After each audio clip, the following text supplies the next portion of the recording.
Shimondo, Somabonuta, and I would stand in front of the drum with my, I want to do that. And so in terms of taiko, the drum has always called to me, and there's a certain way that I feel like I know more myself than when I'm playing taiko, and that it was something I was meant, if there was anything that was a calling in life, the drum called to me. And so in terms of where my passion is, part of that is sort of just the physical and emotional joy of being able to play, but then also growing up as a mixed race Eurasian person in Sacramento, seeing different effects of colonialism and internment, and especially during the 1980s, there was a large anti-Japanese sentiment in the Sacramento area. We were getting windows and businesses broken and stuff thrown at us from cars, and part of my sense of identity with taiko, or just Japanese cultural in general, is I was one of those weird kids who was into studying ikebana and chado and all these different things that most of my friends weren't interested in. But taiko was really approachable and really easy, and I saw it as sort of a gateway art to get people interested in other Japanese art forms. So that's something has really pushed me in terms of performing, aside from my own personal desire and love for the art form, is to sort of engage people in Japanese culture and art through taiko. And that's always been really important to me. And then now, as a woman who performs taiko, in looking at various aspects of sexism in traditional Japanese and American culture, and the accessibility that I had as a female cisgendered person, even though I'm more masculine of center and not a typical cisgendered female, that there are ways in which none of that matters. I mean, when I'm playing taiko, that's not first and foremost. It's more the tradition and the culture and expressing something that is human across the board. But I'm able to use the attention that I get as I'm performing, with the pieces that I create, with being on stage, that draws attention and starts to open up dialogues with, I think. So that's something that really drives me now, especially trying to find a place where, for example, women have a sense of physical and emotional empowerment through playing taiko, because you're being physical without being martial, without being violent necessarily, although some people, when they hit the drum, it does look that way. But for people to find this path to a sense of empowerment and a sense of belonging and a sense of connectedness with the community around them, with the art form and the culture. And then, do I feel like I'm at the center of it? Yes. and not necessarily by design, but because I was lucky enough to be where I was at the time and to have enough skill and enough presence of mind to be actively concerned about the development of the art form, how it's practiced, and to be enough of a geek to have delved deeply into what the traditions have been and how things have been developing, and to see taiko as a very young art form, because even the roots of traditional wadaiko in Japan go back hundreds, if not thousands of years. The actual art form is really post-World War II, and mostly from the 60s forward, where you see the development of taiko just really starting to happen. And so I'm one of the few people who has a national platform that is able to then affect what direction we're going in and what we focus on and what to get people excited for. And the great thing, my teacher always used to, Tanaka Seiichi used to say to me, is like, well, you're hitting the drum, you have people's attention, what are you gonna do with it? So I do use it. I am at the center of it, and I'm intentional about it, because I think it is important. Like you were bringing up in your talk earlier, the Stop Asian Hate. Like, this is one of the few things where we can get out into the community, we can share our joy, we can share our physical strength, we can share our connectedness with each other in a way that excites and invigorates people, that is positive, that is joyful, that leaves people with a sense of joy. And it's really hard for them to then turn around and hate. Wow.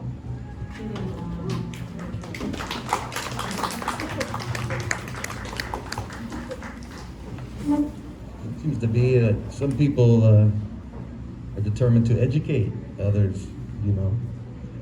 Some musicians and artists are like that, very driven by the desire to educate others. Did mention earlier about, you know, people just wanting to tap their toes and tip their glass, and, you know, some people could care less. Music is just a thing, a sideshow, it's a novelty. But for some of us who actually consider the time and energy that we put into it, it's all for a positive purpose for the most part. In the end, you want it to be for a positive purpose, for growth within yourself, and then maybe as you get older and a little more mature, that you start to take responsibility for other people and your experience here, you know. I never for a moment just wanted to be some guy making noise that could be, you know, ignored. I really don't like that. It's not part of my nature. I like to be listened to deeply, closely, focused. I enjoy that part. It drives me to work harder to know what I'm talking about and to consider what my message is. Like I said, I don't, within my music, I'm not passing on tradition. I'm actually trying to bring the light, the recognition that Native American traditions have been annihilated here. That's the conversation that I want to have. Most people believe that what's left of the American traditions are somewhat realistic and that they've been that way for 10,000 years, but they were not. Genocide was nearly completed here. Even the elders in our communities only know what they were told by people who were adopted before them, and adopted before them, and adopted before them, often by soldiers. You know, they were Christianized, and their ways over the generations have been forcibly removed against their will for the most part. So what we know of Native American traditions in this country and thus around the world is just fragments. It's fragments. And it doesn't really come across, because I find that even after, you know, when we speak culturally in this country, especially on a political platform, that the Native American community is somewhat ignored, even in the face of Black rights and Mexican rights. You know, the original slaves here were Native American. And so personally, as you can see, I'm mixed blood. I'm mixed Caucasian from Scotland and England, from a group that they call now Scotch-Irish, who bravely came to the southern United States early and then basically forced their way onto that land, and then started making laws to suit their land grab, and in doing so they mixed in because they came from tribal traditions in Europe as well, just like us, dominated by Christianity. And so in turn, I find myself really very determined to force this issue, this topic, because typically Native people aren't speaking in groups like this to the average public. You know, the conversations are mostly private. And so because I'm mostly white, I get to hear it both. But sadly, I can't live that duality.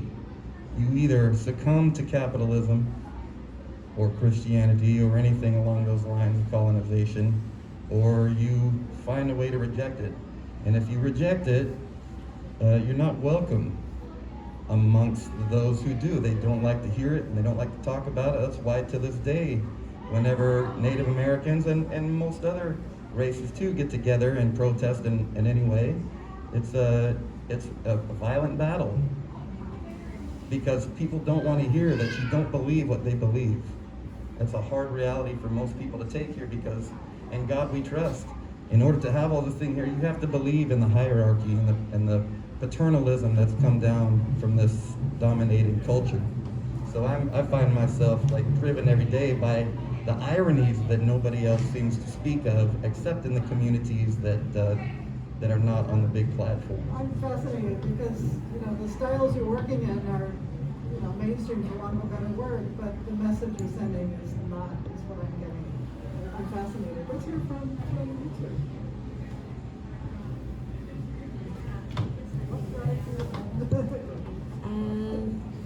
Say like what drives me is like my community.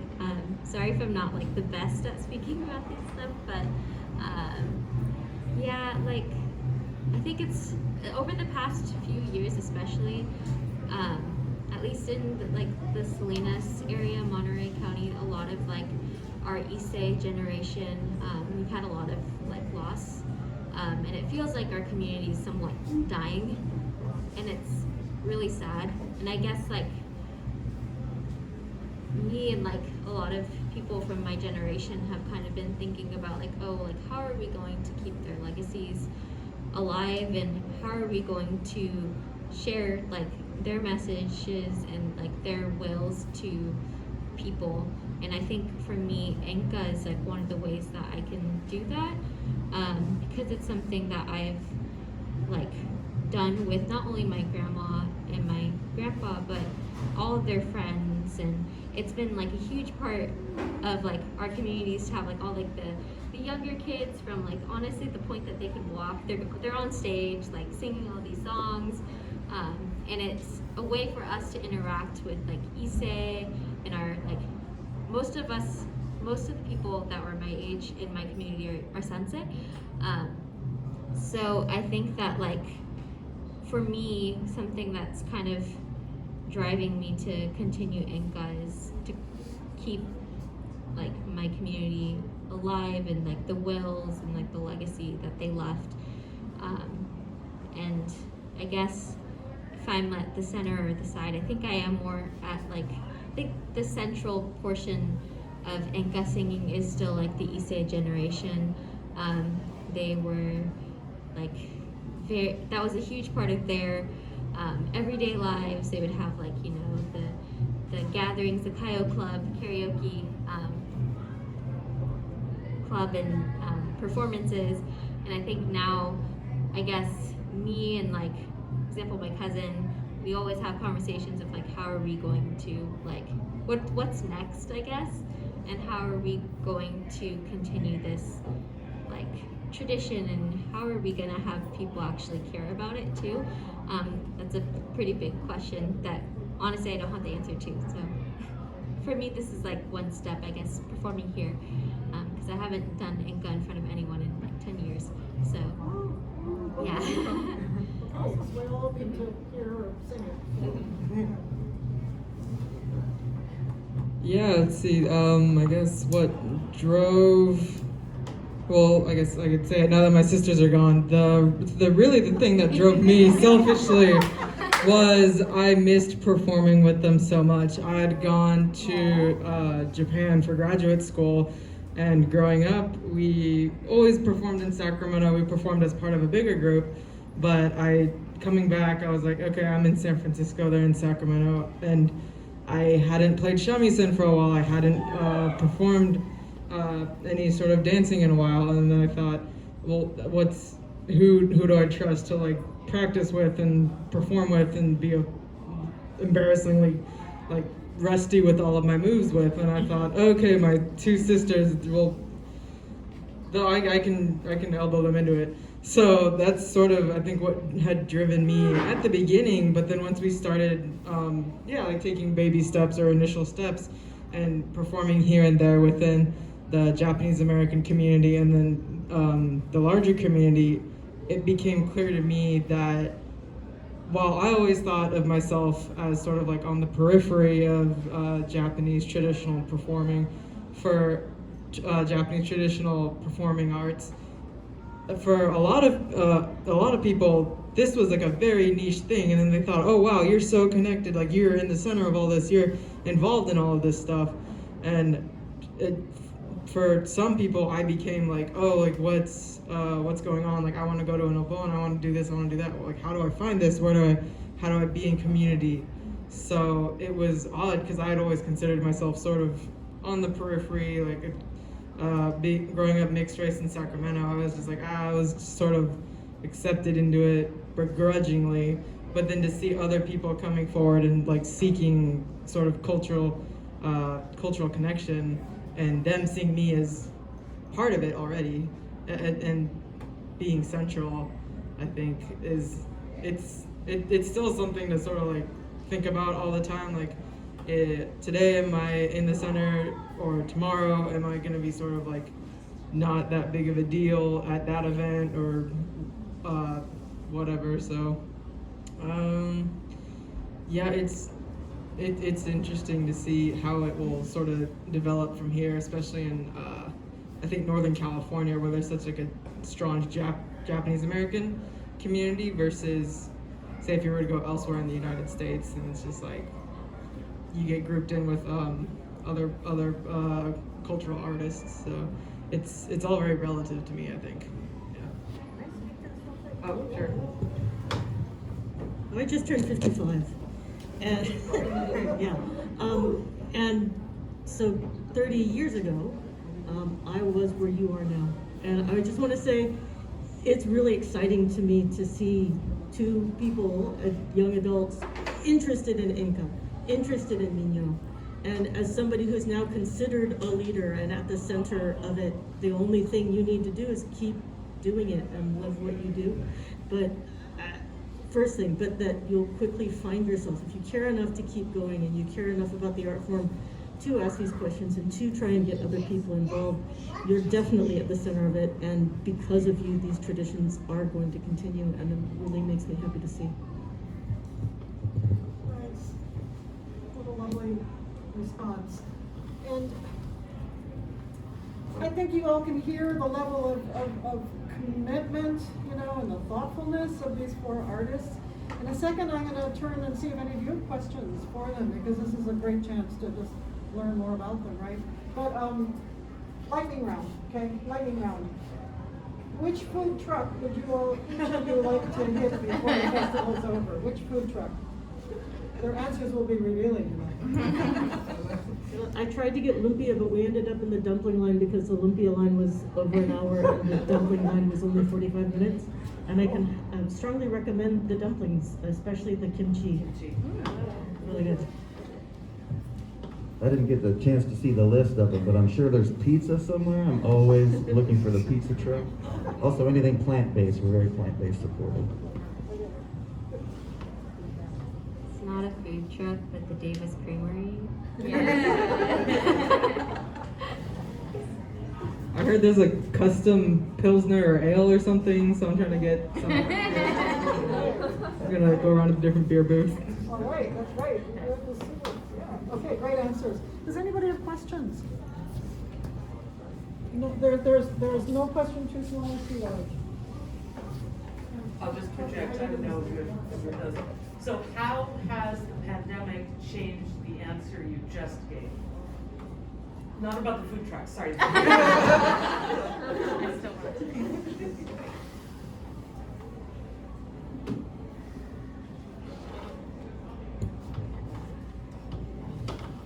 Well, other than only being able to perform online for a period of time, that was both negative and positive, because negative for obvious reasons, but positive because it forced us all to somewhat embrace technology and find a way to video media. For older people like me, it's a hard necessity to come to terms with, to be good at what you do, but then look like you don't know what you're doing because your video stinks, But also for me, the everyday average American country music fan is somewhat split down the middle about the realities of the pandemic in general. And some people don't want to see you perform with a mask. Some people refuse. Some people come in to make a stink and get thrown out and point at everybody, So it's been a hard sell not to really write every new song that I can think of about this very specific idea, because it's, we want to believe that it's something that's going to pass in time. And I do have songs that I wrote about it, but I suppose for me, I don't have any closure on any of it because the topic itself has no closure, and the political environment is still somewhat embroiled. So I'm still waiting to figure out what it is, and hopefully I can voice some sort of intelligence into the dreamy belief system that we're all fighting for. Fight the good fight.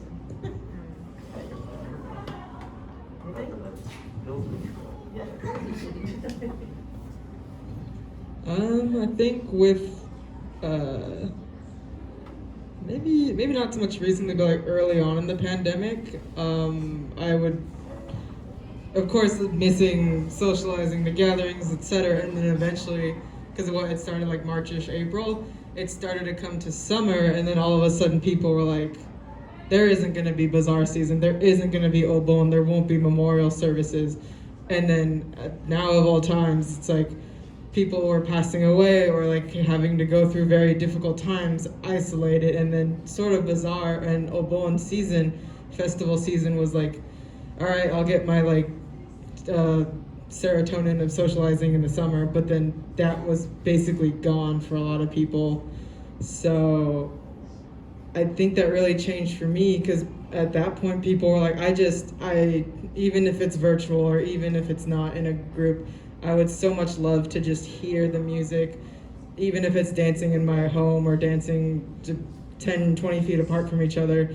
It was cathartic for a lot of people to still be able to somehow, in some modified way, think about memorials, think about observances, and honoring ancestors during the pandemic, because I don't think they've ever had to really modify or change it. It's always been like, we will do this, come hell or high water, fires, whatever, like we're still gonna do this. But then this was one of those, it's been 2 years now where people have sort of had to adapt and come up with ways to, I guess, still listen to folk music or folk dancing or Obon. So I think for me it sort of became almost like an emergency relief type of thing. It's less about like, oh, it's not polished, oh, I'm not gonna sound good, oh, we're gonna be all like choppy on Zoom.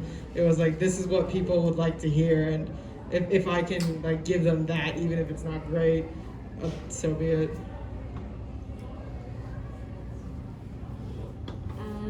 I think for me, like the pandemic has been like a big like wake up call, I guess, for like why I want to do Inca singing.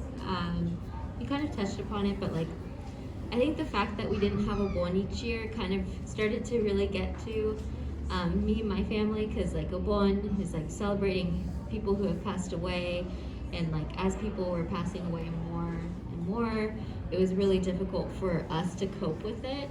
And Bonodori and like other like Bon activities have been like huge for us, like, you know, dancing together and everything. That's been kind of like a way for us to remember. And so for me, like spending time, I guess, at home a lot with my bachan. Hi, bachan. I think she's sleeping. But yeah, like spending time with her a lot, like doing like every single July we were just doing Bon dances together, or like throughout, like when we were doing chores or something, she would like say one word in Japanese and it would remind me of like a Enka song, and we start singing it together.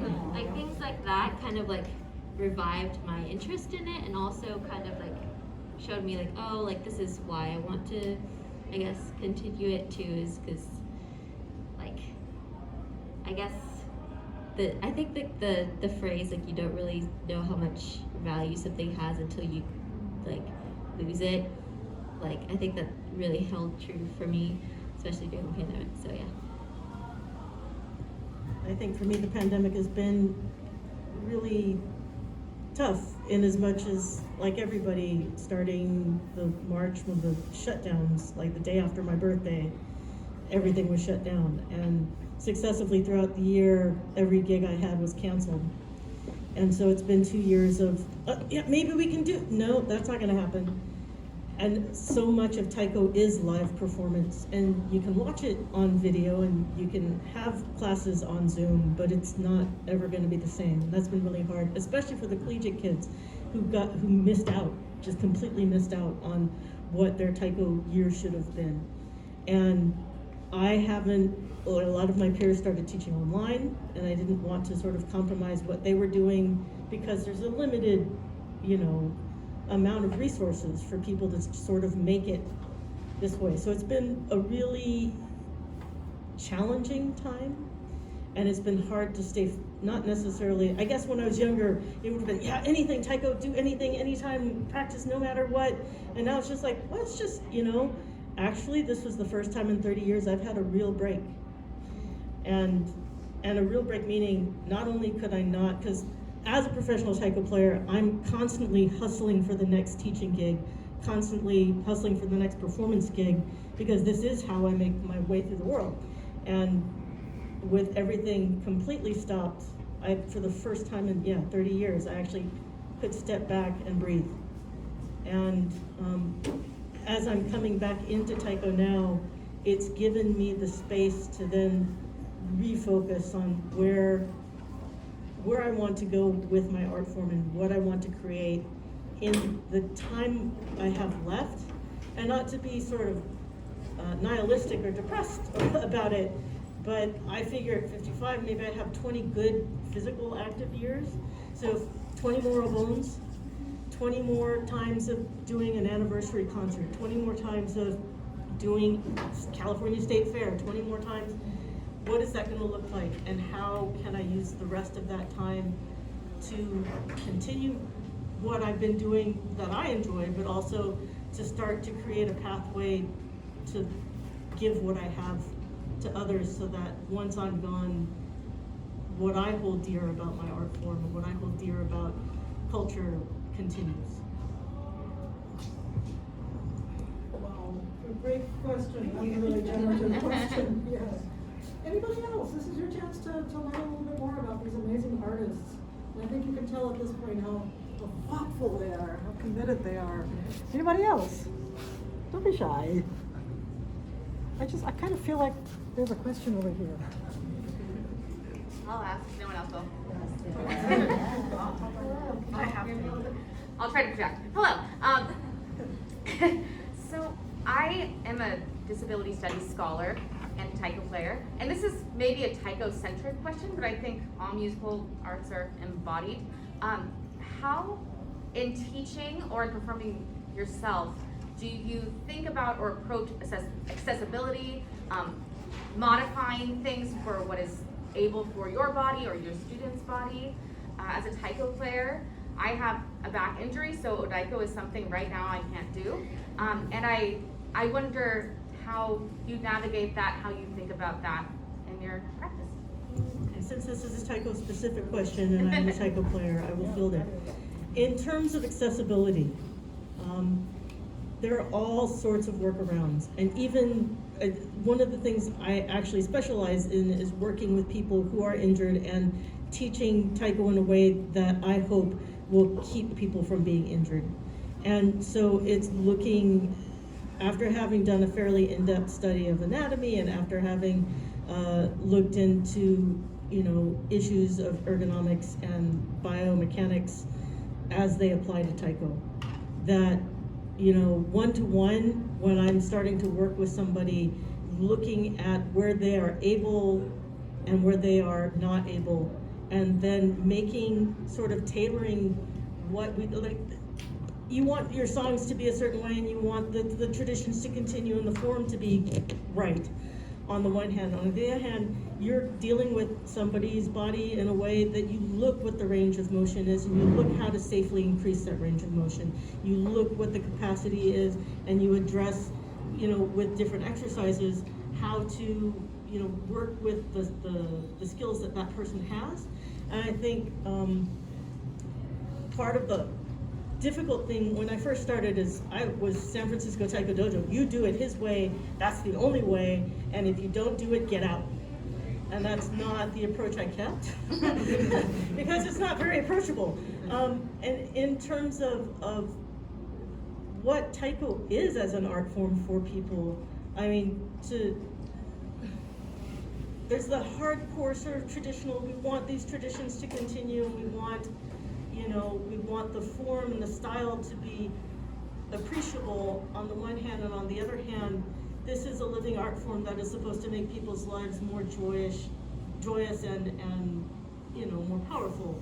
And so in terms of working with each individual, how then do you approximate the best of what it can be and then move forward from there? Does that help? Yeah, absolutely, thank you. I was going to remind you of that quote that Greg had, that you were reading before we got here. About the stand height.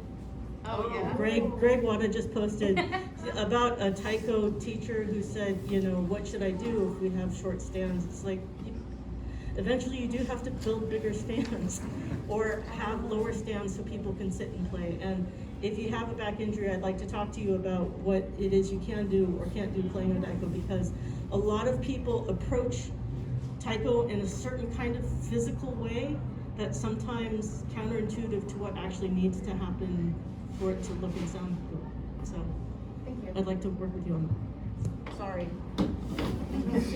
Wow, that's great. Are there other questions? Again, there are no dumb questions, there are no silly questions. This is a great opportunity to get to know these. Here's the thing, I surely you've noticed at this point that the folks who are invited to perform at the Davis Cherry Blossom Festival are not just whoever says yes. They tend to be artists who are connected and thinking about heritage, but thinking about it, in a forward kind of way, right? So these are very thoughtful artists, and there's a reason for that. Did you have a? Deborah, there's one here. I was indicating what my husband said. 10 Oh. minutes before he has to play. I think we're almost at time for the sound Can I check. just make a quick comment about disabilities? Whichever the definition is for disabilities, you're going to be an educator of disabilities. What I've learned, especially about country music, and during the Depression era, a lot of these famous artists that we've come to know as being legendary in this time had disabilities. In fact, it was frowned upon for you to be of perfect physical health and to be a musician in that area, because if you were of good health, you should have been working somewhere, doing manual labor. And so, like as far as disabilities, my wife is an autism specialist, and we'll find in many ways they are extra capable, in other ways not so much. But on a creative platform, there's no such thing as a disability. If you can create audio sound, then you're capable of entertaining people or creating something of worth.